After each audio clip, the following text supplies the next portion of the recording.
Today we are going to see a topic: redundant publication or duplicate publication in research and publication ethics. Meaning of redundant publication. Duplicate publication, multiple publication, or redundant publication refers to publishing the same intellectual material more than once, by the author or publisher.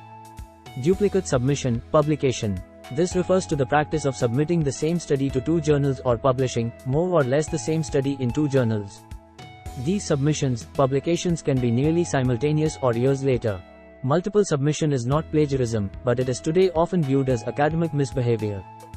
Committee on Publication Ethics, COPE. When a published work, or substantial sections from a published work, are published more than once, in the same or another language, without adequate acknowledgement of the source, cross-referencing, justification.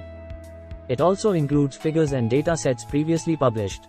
An author uses a figure in an article published in a blog, an abstract, another journal article, a teaching file, or published lecture notes. That figure may have a copyright associated with it, or at the very least it has been published.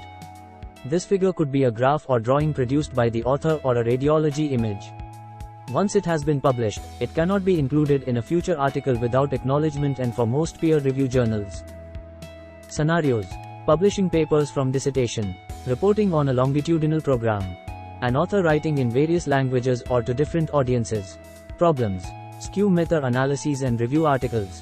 A meta-analysis is a statistical analysis that combines the results of multiple scientific studies. Meta-analyses can be performed when there are multiple scientific studies addressing the same question, with each individual study reporting measurements that are expected to have some degree of error. A review article is an article that summarizes the current state of understanding on a topic within a certain discipline. Waste of time of peer reviewers and editors. Infringement of copyright. Distort academic reward system.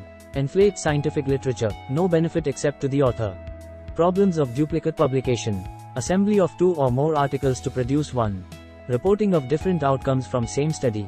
Sample. Reproduction of the same article using identical sample and outcomes. New data is added to the preliminary article. How to avoid it. Repeated. Cite all the paper. Give full disclosure. Review what new it contains. Difference of language. Condition. Salami slicing. Quality.